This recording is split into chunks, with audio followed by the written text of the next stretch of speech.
no solamente el doctor, sino todo el equipo de Respiralab, donde me atendía la parte neumológica y las alergias también.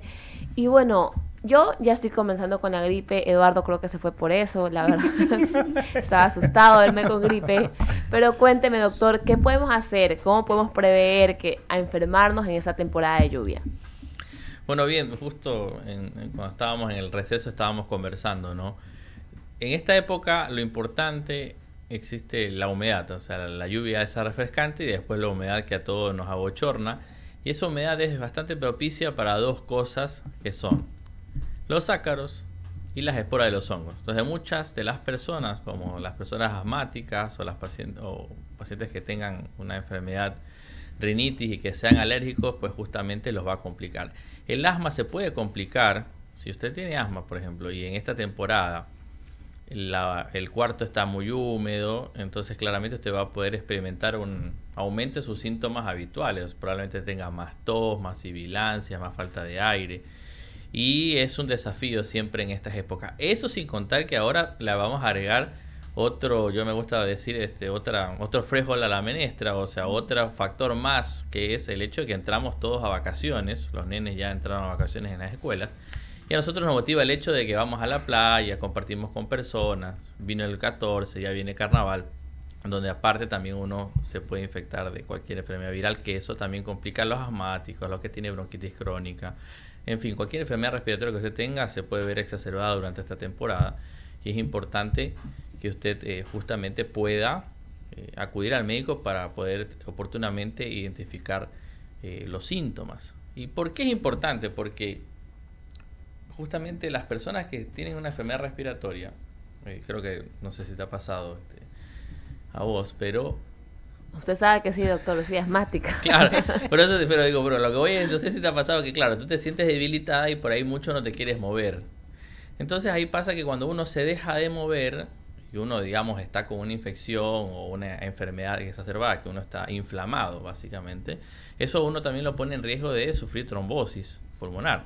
Justamente digo esto porque hace poco, bueno, ayer se murió Paquita del Barrio, que se había sufrido de trombosis pulmonar y que justamente eso a la larga condiciona que las personas puedan requerir oxígeno o incluso necesidad de algún tipo de cirugía para poder revertir el daño que produce la trombosis pulmonar. Por eso es importante la salud respiratoria, ¿no? ¿Y qué podemos hacer los ciudadanos para evitar estar como, no sé, una cosa, medicina, alimentos, para evitar estar más en riesgo? Lo importante siempre es la limpieza de las áreas donde uno habita, siempre una buena ventilación, más allá de los virus, sino por los mismos alergenos o sustancias que pueden estar en el aire que te pueden enfermar. Y también por otra parte es importante tener actividades al aire libre y también otra de las medidas de prevención que muchas veces se ve o se relaciona con la parte cardiovascular, pero también es muy importante desde el punto de vista respiratorio, es la actividad física.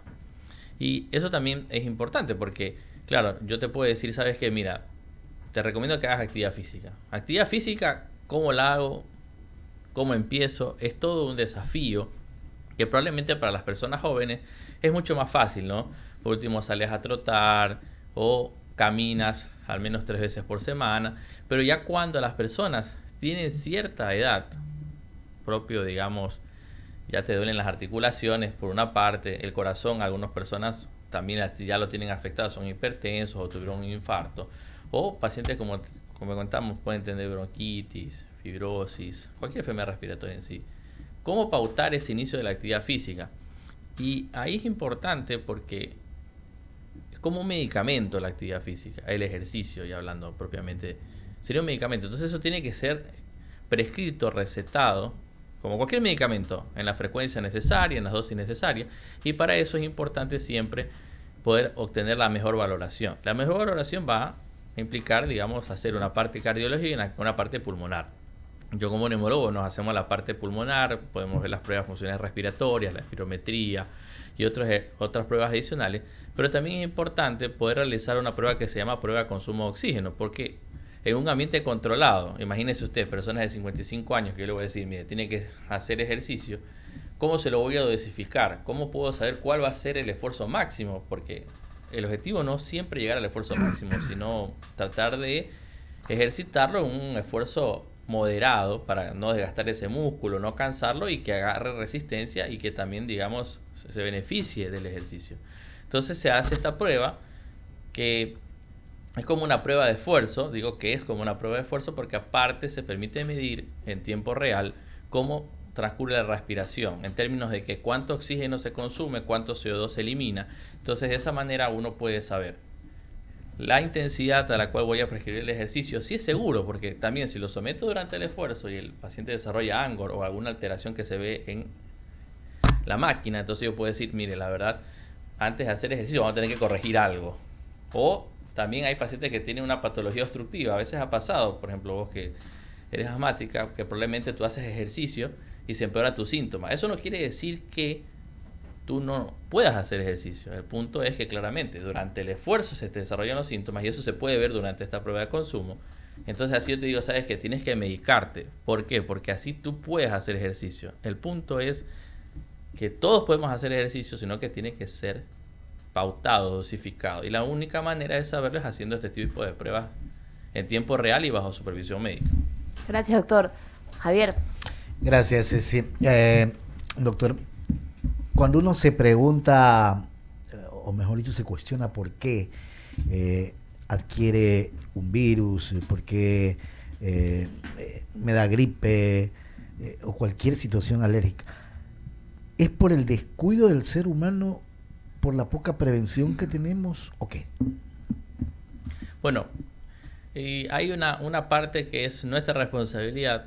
Creo que todos a partir del COVID-19 aprendimos que la mascarilla es importante para evitar la propagación de cualquier virus. Hay que recordar que durante el COVID-19 nadie se enfermó de influenza, nadie se enfermó de cualquier otro virus que no sea el COVID-19 porque todos usábamos mascarillas o todos al menos teníamos la costumbre de lavarnos las manos. Estábamos protegidos. Claro, entonces nosotros evitábamos la diseminación de todos los virus. Eso es como para tener un ejemplo de cómo estas medidas realmente funcionan para poder prevenir la transmisión de los virus.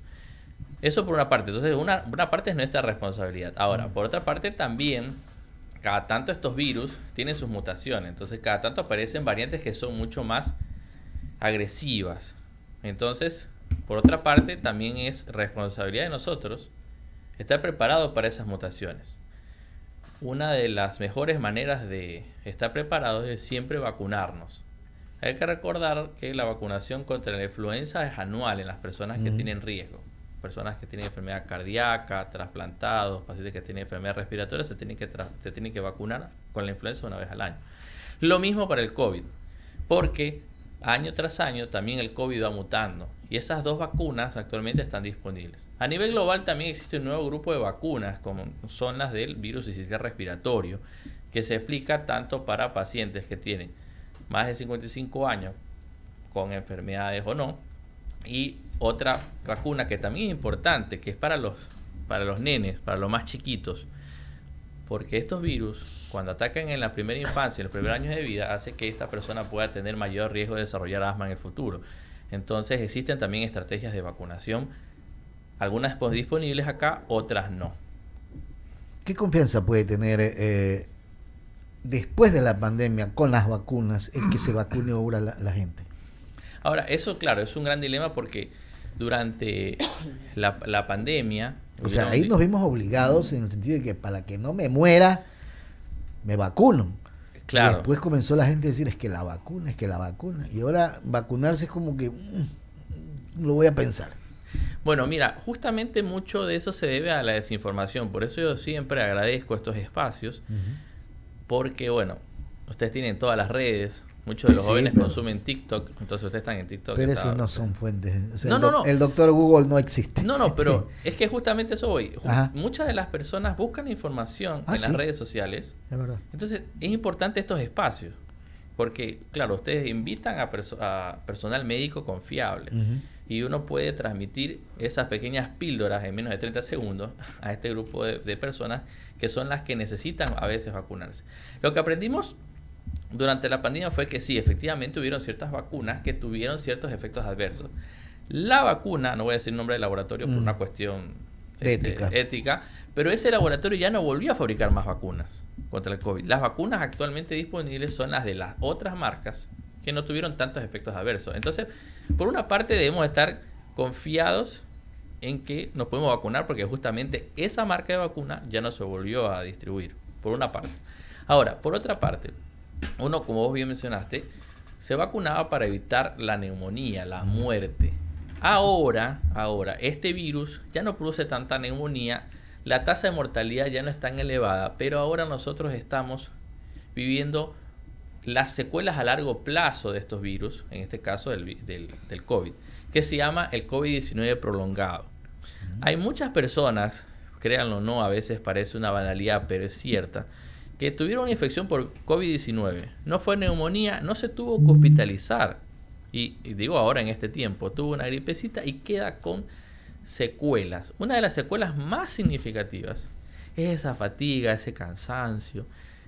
Esa es una. Y la otra es que quedan con ciertas taquicardias. Medio se mueven, el corazón se le acelera, se le para. Eso se llama disautonomía desde el punto de vista cardiológico. Bueno, hay un cardiólogo más le va a poder explicar de eso. Pero son secuelas que quedan. Y justamente las vacunas evitan, primero, que uno se infecte. Y segundo, si uno se infecta, evitar una forma severa. Y no en términos de mortalidad, sino en términos de secuelas. Porque eso también creo que hay que tener en cuenta que eso lo hemos visto con muchas enfermedades. Al inicio, por ejemplo, el VIH, no hay vacuna, ojo, pero el VIH te mataba. Ahora existe medicación y uno lidia con las secuelas. Y con eso existen un montón de enfermedades que actualmente, a Dios gracias, la ciencia avanza y ya no te mata. Pero uno tiene que lidiar ahora con evitar las secuelas a largo plazo. De cualquier enfermedad, doctor. De cualquier enfermedad, y en este caso el COVID-19, lo que se denomina el COVID-19 prolongado. El virus sincicial respiratorio, ¿cuál es el riesgo? Algo que se llama bronquiolitis, que es la antesala para sufrir asma, por ejemplo.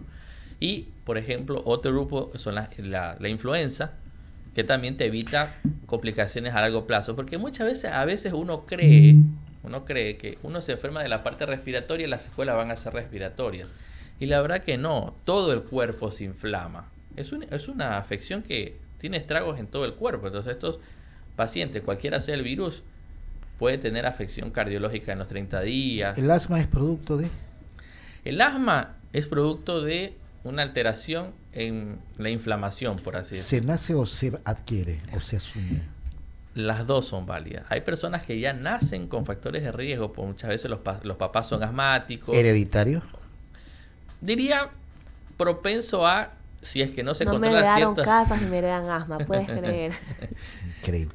Yo diría más bien que propenso a que durante esos primeros años de vida sucedan ciertas circunstancias para que uno tenga asma. Pero también puede producirse el asma en el adulto. También. Por ejemplo, hay personas que son alérgicas a la aspirina. Ah, claro. Al ibuprofeno.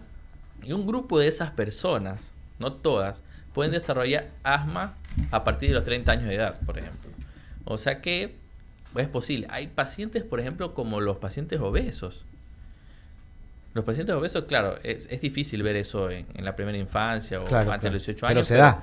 Pero después de los 30 años, sí, vives un estado inflamatorio total y eso también incluso te puede producir algo que se llama asma de inicio tardío.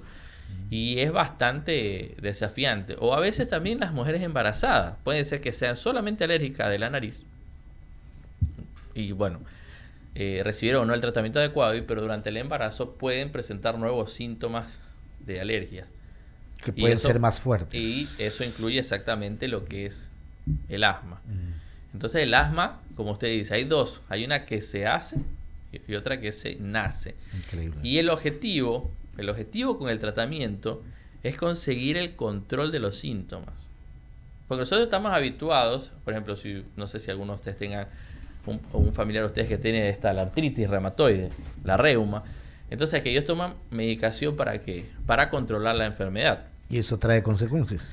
Exactamente, por eso existe todo un mundo de medicación que produce menos efectos adversos, pero consigue el control de la enfermedad. Lo mismo con el asma. El asma es una enfermedad crónica, lo que es para toda la vida y que hay que controlarla. Porque el objetivo es tratar de llegar a lo que se denomina la remisión, o sea que ya no tiene más síntomas, pero siempre va a estar ahí. Entonces todas las estrategias que nosotros hacemos es identificarlo temprano, evitar las exacerbaciones, dar el tratamiento broncodilatador que puede incluir también corticoides inhalados correspondientes E incluso a veces cuando, como usted dice, tiene ya el artritis reumatoide, puede tener muchos efectos adversos la medicación, también en el asma, uno dice, bueno, no puedo dar tanta medicación tanto tiempo, entonces uno tiene que incluso pensar en la necesidad de usar cierta medicación subcutánea, endovenosa, que se denominan los biológicos, para ciertos grupos de pacientes, para evitar esos efectos adversos de la medicación. Pero todo es posible desde el punto de vista médico, para que ustedes, digamos, puedan entender.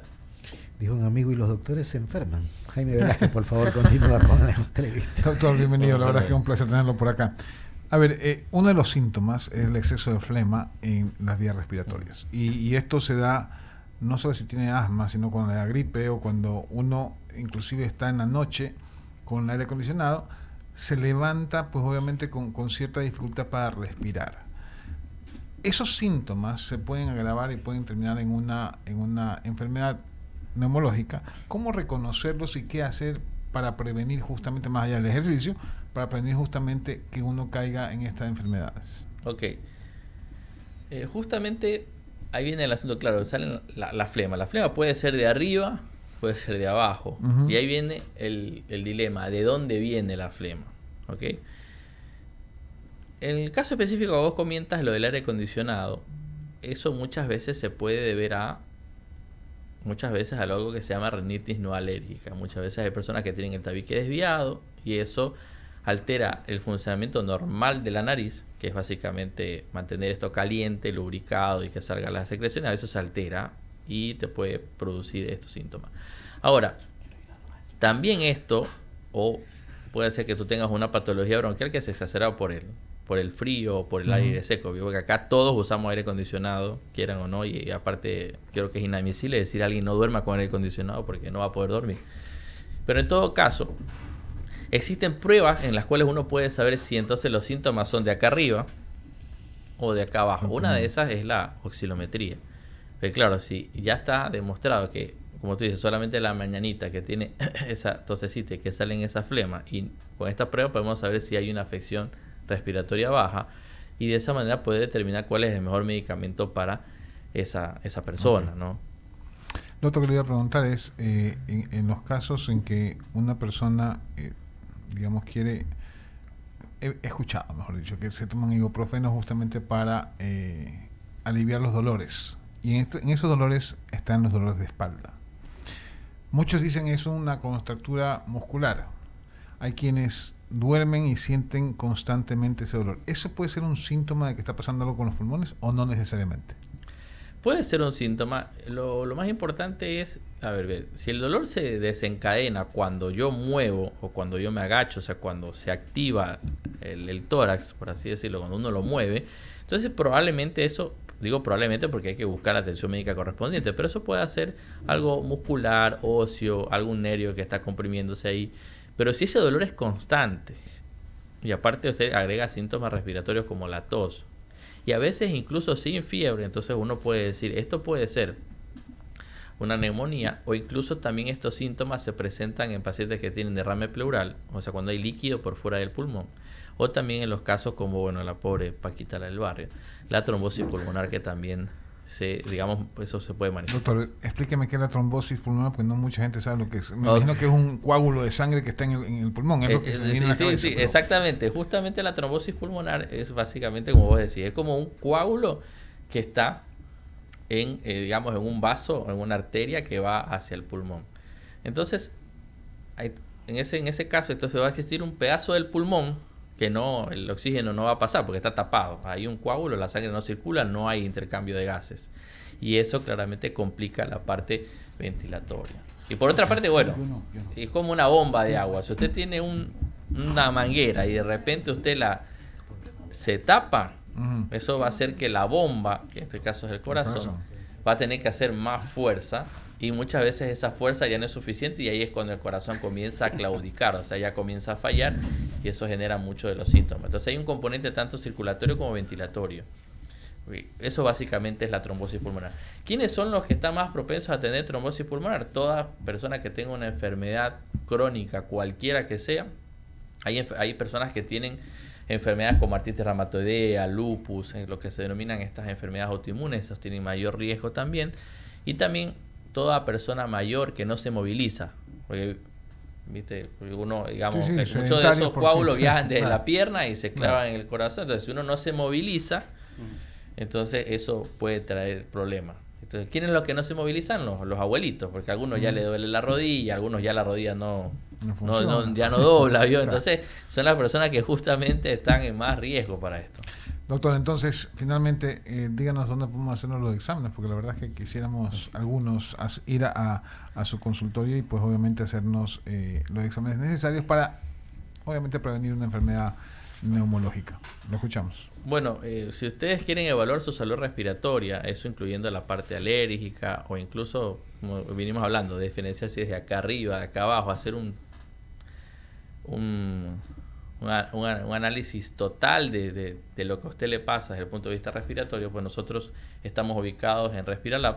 Esto está en la Torre Médica Cima, atrás de Pica del Policentro, no en San Borondón, agrego, porque Sí, a veces nos ha pasado que vamos para San Borondón. Claro, es que hay un edificio encima.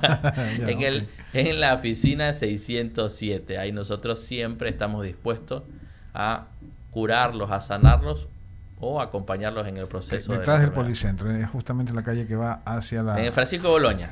Boloña. Perfecto. Exactamente. Al lado del Centro Ecuatoriano Alemán. Correcto. Al ladito. Agradecerle por su tiempo, doctora. Muchas gracias a ustedes también por Pero la me invitación. queda la pregunta todavía. Sí, doctor. sí, hermano. ¿Los doctores se enferman o no? Claro, nosotros nos enfermamos. Incluso Y cuando se enferman, ¿a quién acuden? Ustedes mismos se automedican. autodiagnostican, se autorrecetan. ¿Cómo No, es? prohibido automedicarse. ese creo que es el peor error, autorrecetarse cuando uno se enferma. Generalmente yo prefiero, o en el caso de mi esposa, cuando ella se enferma o yo me enfermo, mejor que otra persona decida sobre mi salud, porque a veces uno puede no ver cosas, porque es como los psicólogos no atienden a la familia. Pues así tiene es, ahí verdad, un- es verdad, claro, es tiene un verdad. problemote, se va a armar ahí. Yo pensé que usted se automedicaba, doctor. No, pero sí, y nos enfermamos bastante. Oiga, doctor, claro. me olvidaba de esta pregunta que me han hecho Sí. varias veces. Hoy en día hay esta modalidad o nueva forma de fumar que es el vapeo. Y unos dicen que el vapeo es peor que el cigarrillo. ¿Nos puede, por favor, dar su Sí, Buena sí, pregunta. totalmente justo. Nosotros en Respiralab hicimos una investigación en algunas escuelas y colegios y universidades acá de la costa. Y la verdad que genera daño, es verdad, un poco menos que el cigarrillo tradicional, pero hay que recordar que mucho del daño del cigarrillo, o sea, vape, estos que están ¿cómo es? Voy a decir los chaguarmas, bueno, sí. O el cigarrillo Que son electrónico. las pipas, eso Claro, que las se pipas, llama. que son mediados por la nicotina. Mucho del daño pulmonar y sistémico es mediado por la nicotina. Entonces, mientras uno use cualquiera de estos dispositivos que tengan nicotina, pues bueno, va a ser sometido a O sea, ese si no riesgo. tiene nicotina no pasa nada. Sí pasa, porque hay que recordar también que hay un adagio, o sea, hay que recordar solamente algo. O sea, el pulmón se hizo para respirar aire. No para meterle Nada humo. más. O sea, si no, pregúntale a los mineros que por ahí a lo mejor ninguno fuma, igual la pasa mal o la puede pasar mal porque aspira todo lo que está encerrado en la mina. Estos dispositivos calientan el vapor, calientan el líquido para generar un vapor. Eso irrita Los bronquios y puede producir algo, o sea, estrictamente médicamente se llama hiperreactividad bronquial. ¿Cómo lo puedo explicar? Es como que te dé una sibilancia, como un principio de asma, un principio de bronquitis, digamos, en las etapas iniciales. También hay que recordar otra cosa. Mucho del daño asociado al cigarrillo tradicional se vio después de 50 años. No es que hoy día lo probaron el cigarrillo tradicional, cualquiera de estas marcas allá en los 30 y a los 5 años dijeron, no, mire, causa cáncer. Pasó muchísimo tiempo para poder determinar que cause cáncer. Carlos, perdón, ¿cuántos años tiene, buenos días, qué gusto verlo, discúlpame que estoy en esta entrevista, ¿cuántos años debe de dejar un fumador para que se limpien los pulmones? Generalmente son 5 años como para poder disminuir mucho del riesgo y ya a los 10 se equipara al igual el riesgo de la población general. Pero ya mucho del daño que se generó ya no hay está, retroceso. es irreversible. Es irreversible, porque si hablando del cigarrillo tradicional te generó enfisema, te quedó un hueco en el pulmón, eso ya no se va a poder regenerar. El hueco está y eso afecta a la función pulmonar. Un rellenito ahí. Juan Carlos, es que ellos dos fumaban, y ya dejó Jaime y solo se ha quedado Javier. Pero lo que quería preguntarle ahora era del fumador pasivo, que es algo que pasa. Vi un documental una vez, tenían una pareja el señor fumaba, la señora no, el señor fumaba, la señora no, y tuvo un cáncer en la garganta. ¿Qué tiene que hacer si usted tiene, por ejemplo, o en trabajo, o una pareja con fumador pasivo? Sí, o sea, totalmente. Por eso es que muchas de las normas actuales dicen, si usted quiere fumar, fume al aire libre. Claro, primero para, digamos, que ese humo no se encierre y que no afecte al que está al lado. Esto del fumador pasivo sí tiene un riesgo un poco similar al que realmente fuma. Y es importante ese pequeño aspecto que tú dijiste. A veces uno fuma, y a veces no puede tener nadie al lado, pero ese humo a veces se queda pegado en las paredes. En las paredes. En las paredes, sí.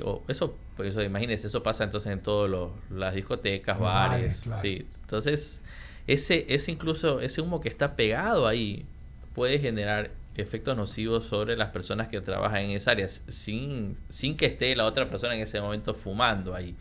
Eso puede generar daño. Y el daño incluso el daño se puede ver en los niños de las mujeres embarazadas. O sea que el daño no es tanto mediado por lo que uno inhale, sino es por lo que realmente se absorbe. Para ponerlo en esos términos. En lenguaje. En lenguaje para que todo el mundo lo entienda. Y ahí viene un asunto, porque una vez aprendí también este dato. La nicotina produce daño en los pequeños vasos y luego eso se va acumulando hacia los vasos más grandes. Y eso lo digo, bueno, porque mi papá es urólogo. Entonces ahí aprendí algo, que mucho del pequeño daño que se produce inicialmente a veces está en los ojos, pero los ojos nadie los ve y hay veces que, bueno, uno se acostumbra. Otro de los pequeños daños comienza a nivel renal, que eso comienza un poco a deteriorar la función renal. La parte cardiológica, los pequeños vasitos se comienzan a tapar. Pero también dentro del sexo masculino nosotros tenemos a nuestro pequeño amigo. Bueno, depende, puede ser pequeño, mediano, grande, ya depende de cada uno. Sí. Y a veces eso también tiene vasos pequeños. Entonces muchos de estos pacientes, uno de los principales síntomas es la disfunción sexual. Claro, comienza a fallar. Entonces, si uno lo ve de esa perspectiva y uno que es hombre y uno conoce la cultura ecuatoriana, entonces ahí como que el mensaje va a llegar. Eso es una de las primeras cosas que comienzan a fallar y una comienza ahí a usar estas pastillas mágicas y como ya hay daño en el corazón, entonces es peor. Claro, porque el corazón comienza a fallar y se generan todos los otros daños. El pulmón, para que se genere un daño, tiene que tener usted fumando más de 20 años aproximadamente. O sea, el pulmón, para que se dé cuenta, aguanta todo. Pero antes de eso comienza a fallar toda la parte cardiovascular, renal, ocular. O sea, es el último órgano que cae. Por eso es que a veces creo que deben tener algún amigo y dice, no, yo fumo y el pulmón está bien. Claro, está bien porque es el último en caer. Es el último. Así es. Sí, Juan Carlos, qué interesante. Pregunté esto del fumador pasivo y quiero una pregunta más para concluir rapidito, nos queda un minuto.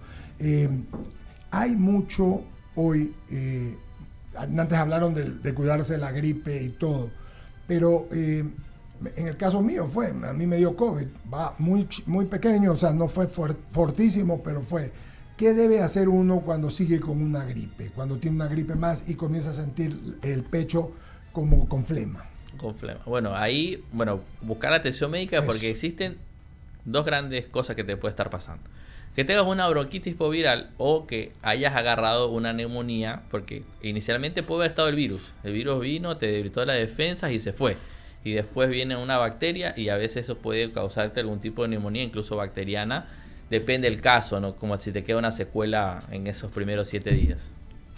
Clarísimo. Juan Carlos Calderón es mi neumólogo, con el doctor Cherres, a quien hemos tenido varias veces y con quien hemos conversado. Quiero agradecerle, habíamos conversado con él venir y lo volveremos a invitar en un mes para ver cómo van las cosas.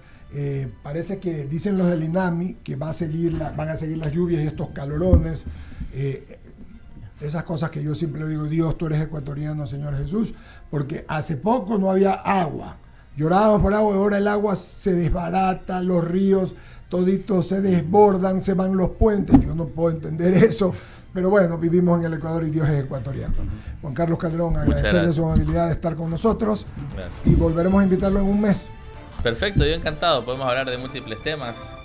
No hay ningún problema. Siempre abocado a eso, digamos, a transmitir la buena información médica. Amén. Bien, Muy bien, bien. nos despedimos, don Jaime. Sí, señor. Qué bueno que haya dejado de fumar usted. Enhorabuena. Hace Bendito 5 Dios. años, señor. Bendito sea Dios. Siga Ahora voy por así, el vapeo. siga así. Sí, señor. Ahora va por el vapeo. Haga el Ya favor le de dijo el poner- doctor que no. Ahora vapea. Perdóneme, dígale una Increíble, cosa a este está mal. señor. Ya, estoy molestando. Ah, bueno, ok. Y usted también deje de fumar, señor. Sí. Ya, ok. Muy bien. Nos vamos. Un abrazo. Hasta el mediodía.